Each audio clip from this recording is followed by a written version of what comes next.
We've shut off the music, but we're going to let the credits roll because, of course, these people need their due and they helped make this thing possible. But what wonderful performances. Celia Emery, Monica Burgerson, and of course, Karen Allen. That smile hasn't changed since Animal House. This is time for Q&A. We have several people that we want to introduce and bring up to the front and have questions. And I know, well, I think they're all here. This is wonderful. Let me introduce the producer of the show, Laura Goodenow. Of course, the director of our film, Alexander, you know him as Zandy, right?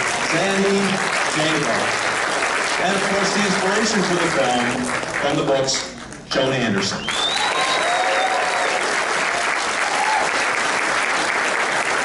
So, thank you very much for putting this all together. It is your theater.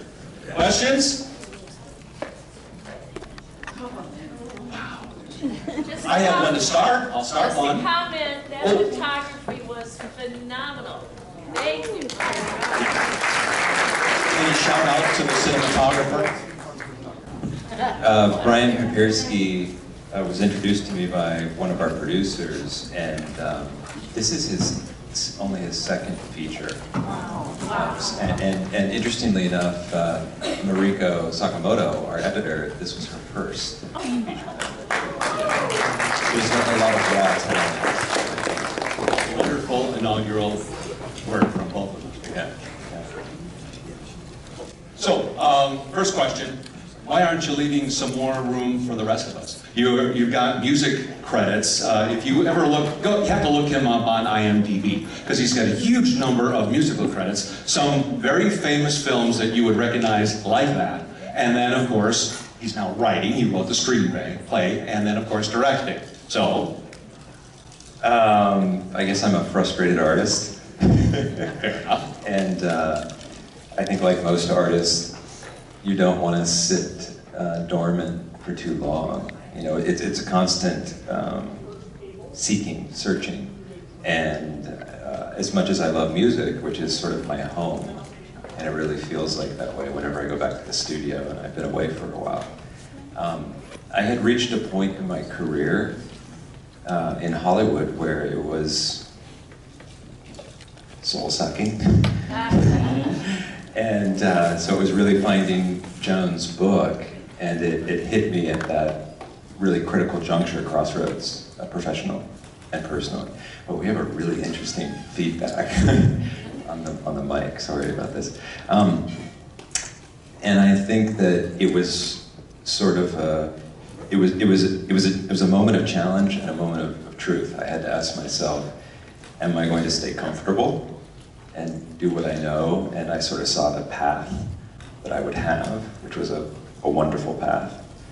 Or do I take a leap of faith like Joan did and challenge myself to sort of find myself anew? And it was really an incredible journey. I mean, I think making the film, the writing process, of course, that was the development process, that was a 7-year process. I think I learned a lot about myself. I hope you learned more about yourself. I learned a lot about you. We learned a lot about each other. So since you said leap of faith, what was going through your mind when he came to you 8 years ago? I just was thrilled because, as some of you know who are in this room, the mission is never too late to reclaim your life. And that has to go beyond a book. And if it's in the film, it can go all over the world, which is what we want and we're pretty sure will happen. This message is going to continue so that nobody's going to stop. Everybody's going to continue to go. Like the Ericksons keep insisting that we ought to do. Questions? Someone has to have a question. I'm sure we have a question. There's a question. Joan, where do you live now? I went to Cape Cod 20-some years ago, and I've never left. So the Harwich Port of Cape Cod, and I couldn't understand being anywhere else. I go to the beach every single day. I either go to the marsh, I go to something that's water and that's ocean, and it feeds me tremendously. We're really happy that Alexander decided to stay on the Cape for the shoot, because it was much more expensive to stay there, but it was much more authentic to make the Cape be a character, which I think you said in the back really truly was, from the cinematography. Yes? So how involved were you in adapting the book to the movie or Zandy was just incredible from the beginning. The funny story is that he found the book, was brought home by his then wife from the dump in Western Massachusetts, as in transfer station. This beautiful book was thrown away at the transfer. And he starts reading it and he said, I'm going to go find her, and then he found me. And then we started talking and collaborating, and it was just amazing that he never changed things unless, if I didn't like it, he would say, why not? Then we'd have a conversation. Mostly I was at my kitchen counter. Where were you? I was either at the piano or in my writing chair, which is sort of it's a Herbert Miller Eames chair, kind of that really comfortable. Well, we just had a wonderful time going back and forth during the entire rewrite. So Here by the Sea, the book was rewritten 27 times, and was was rejected 27 times, 37, and rewritten 10. And we had the same experience with Here by the Sea, the film. Pretty much. So just so you know, also, Joan was there almost every day of filming with this huge smile on her face as well. So you were there from the beginning and completely involved. And still, obviously, very involved. Nice cameo, Joan. Yeah. There were actually two. Yeah. Did everybody catch that? The rest of it. There a question in the back? I was just talking about cameo. Oh, the camera. Here we go. Yes, go ahead. Question in the back, please. Hands up. Question for Zandy. So you were a composer before, and now your role in this movie was that of the director. What was the transition like? What was it like inhabiting the role of a director when you've always been a composer during a movie production? You got the question. What was the transition from being a musician, musical composer, orchestrator, to writer and then director? It's really fascinating. I experienced it rather seamlessly in the sense that I sort of discovered very early on in the process of directing the film that all of my time as a conductor with musicians was an invaluable tool, because I was so comfortable working with musicians and working with different elements, of an orchestra, that I started to just use that as my daily metaphor. So my cast and my crew and everybody, they just became sections of the orchestra, and I realized that the most critical job for me was to make sure that everybody was in sync and working well together. And I think probably the best thing that happened was, because we were so fortunate to cast such amazing actors, I also learned very quickly to get out of the way and to trust them. And I've always felt that my classical training, but then my ultimate discovery of jazz, was the greatest attribute, because I wasn't afraid of improvising and interplay, and really, honest to God, I think my greatest skill has always been my ear and listening. And so I just translated that listening to a greater kind of listening. So I would not just listen orally to what was happening, but I would listen with my heart, and I'd sort of feel what was happening. And if it didn't feel right, and this was sort of a rule that we had, and it started with Joan and I, with the writing and the development of the script. I said, if it doesn't feel right, we don't necessarily need to spend a lot of time trying to figure out why, or we just have to accept that and change it and work on it. So for me, notes, words, musicians, actors, and even the crew, it was really seamless. I was pleasantly surprised. I was absolutely petrified my first day. But after I got my feet wet, I think it went pretty smoothly.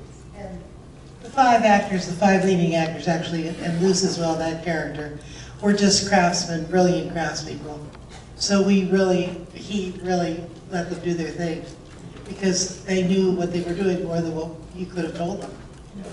And they all were having midlife crises themselves. So they all kind of wanted to be in the film just to figure out what was going on in their own life. And that was kind of fun to watch. It was, and you know, it's interesting, I sort of had a reputation in my, on the music side of my career that I never stood behind the glass. So I never hid in the control room. And I always made sure that I was on the stand, either conducting or I was in the studio with the musicians, because I always wanted to have that close proximity because I was a musician myself. So I think the other thing that I really liked to do and that the performers appreciated was I was right there with them in the scene, you know, just outside of the line of sight of the camera. I never sort of hid behind the monitor in my little, you hear these horror stories about Hollywood films where the director is very technical and they're kind of hiding in the booth and they don't really want to talk to their actors. And that was the antithesis of my experience.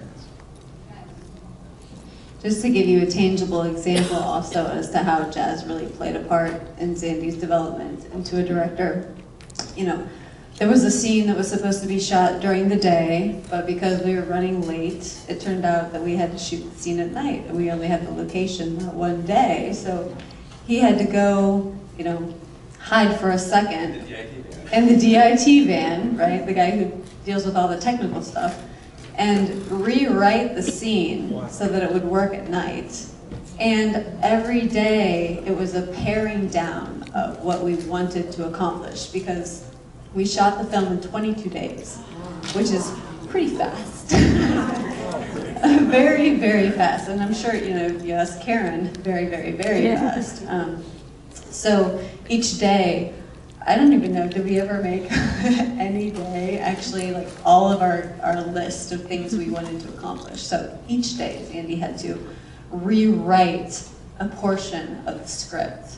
So, you know, you have to really be able to think on your feet. It's not like, okay, here it is, we're gonna go shoot it. You know, there's always something, especially when you're working with the tides and you're working with children and you're working with animals, like all these things they tell you never to do as a first-time director, let alone second or third time who we were dealing with. So it really was a pleasure to watch him be able to pick on his feet. And you really have to be able to do that in order to accomplish what it is that we accomplished in that short time. So how did you get the Harbor Seals to come back on the shore for take 2 and 3? So I had the blessing of being on Cape for about a year because I knew that I wanted to present the seasons, and we were only going to have 22 days to shoot. So part of my daily routine, which was sort of inspired by Joan, who she said she goes to the beach every day, I would wake up every morning for this entire year that I was there, and I would start at the top of the Cape, and I would go to all my spots, and I would film. All the B-roll that you see is my footage, and it was part of this magical period of my life where I could just spend time alone in nature and allow nature to present itself to me. So I never knew on a given day if the seals were going to be there. And so it was always a joyous surprise, and then I would just hope that I got footage. That's why, I mean, the very idea that I could get them when it was snowing, you know, things like that, it was just kismet. Another question, I saw a hand go up. Oh, we have one right here, and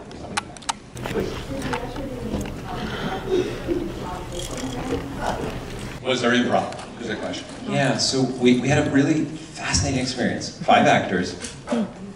Karen and Michael are both method actors, which of course requires a lot of conversation. Ipetha and Yannick were veteran television actors, Law & Order 17 seasons for Ipetha, I think Yannick's in his 10th season on Murdoch Mysteries. So they were amazing craftspersons.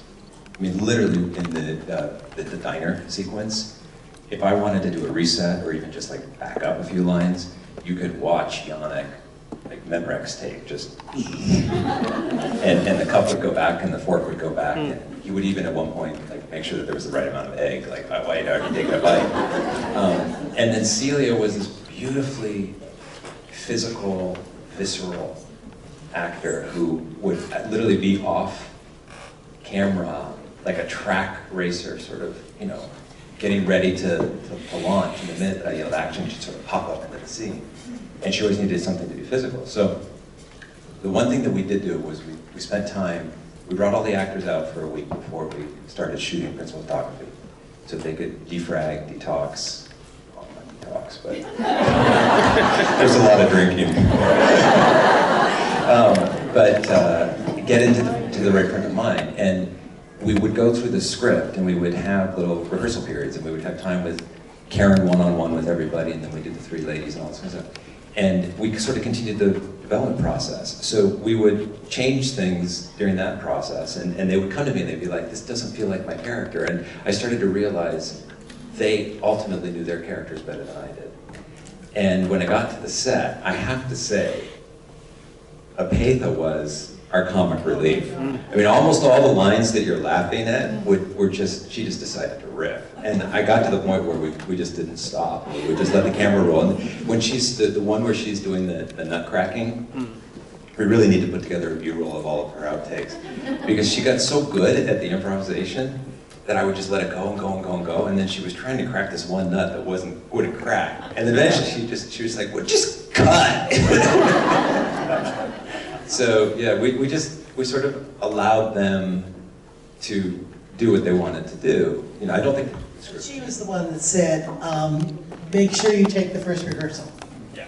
Always take the first rehearsal because it's usually the best thing I do, or meeting her. And she never, ever delivered a scene twice the way it was written. Yeah. Well, you know, it's interesting too, because that goes back to sort of my experience as a musician. A dear friend of mine who was my engineer, who actually has worked with Clint Eastwood on 35 films. And if you haven't seen Sully, you've got to listen to Sully, because just the engineering on that recording is amazing. But Bobby Fernandez told me that the very first time that I had a session on my own, he said, we're going to record the rehearsals. And I was like, why? And he's like, because that's when you're going to get the really good stuff. So that's what we did. We recorded the rehearsal takes. And because of Michael, we had a rule of 3. So even if I was satisfied and had the gun to my head that I needed to move on, we always gave the actors 3 takes because they wanted the opportunity to sort of get up to speed or try different things or whatever. So, it's kind of... Last question? Oh, got a question? Yes, go ahead. Hi, this is to Joan. You've been such an inspiration in my life. I've read all your books. I've been on many retreats with you. As an unfinished woman, would you be able to share with us where you are in your journey today? What was the end of the question? Where are you in your journey today? I'm stuck. I'm right back, actually, where I was at the beginning of Year by the Sea, with a lot more knowledge and a lot more ability to handle being stuck and being stopped and being in the muck. My husband has had several surgeries, and I've been trapped, you know, just, I love him, and I've been stuck at home with a lot of interruptions. And so now I'm going to get back into knowing from what I've studied and become during all these 5, 6 books, and all that you've taught me, the women that I've worked with, to start all over again. I think we live a lifetime in 10 years, and at the beginning of each 10-year period, we are one thing, and by the end we're something else. So I'm now back at the beginning of my 9th or 7th or something 10-year period. So what is next in the circuit program, the distribution, the moving forward of this film? Well, we actually have a very busy fall coming up. And if you all follow our Facebook page, you'll see soon lots and lots and lots and lots of announcements of festivals we're going to. At least 8 between now and November. And we have at least 4 or 5 more that we're waiting to hear from. So it's ramping up pretty quickly. You know, it's being well received by our audiences, and people seem to really respond. Audience awards help. The vote. Audience awards help. Audience awards help. Don't forget to take that pink card and write in it. They really do help. You know, the reason why a film goes on the festival circuit, especially an independent film, independent meaning outside of the studio system, sort of self-financed, right, is to get awards, is to be vetted so that distributors or people that we work with to distribute film on a larger scale, they see that we already have value. It's hard to just go and be like, hey, we have a movie. You want to help us distribute it? And they're like, no, sorry. So the more awards, the more laurels, which are those little Olympic-looking things you see on posters and whatnot. The richer the conversation we can have with distributors to get the film then out to the public. I mean, it will get out to the public. It's just a matter of how. It's a matter of, do we start in a couple theaters? Do we do any theaters? It turns into this big financial, conversation. It's difficult. So this stuff helps, the festivals help. But we'll be out, in 2017, we'll be out in a broad scale in some way. We just haven't figured out how that will be yet. Fantastic. And there are 2 laurels that they are up for. The Naperville Independent Film Festival Best Feature and Best Actress, Karen Allen. And maybe that's... And maybe Audience Award. And of course, Audience Choice. We'd like your help on that. So thank you, Laura Goodenow, Zandy Janko, and Joan Anderson. We're only halfway through. We've got the rest of the week. Then the award show on Saturday, and then all next week at North Central College. Thank you all, and good night.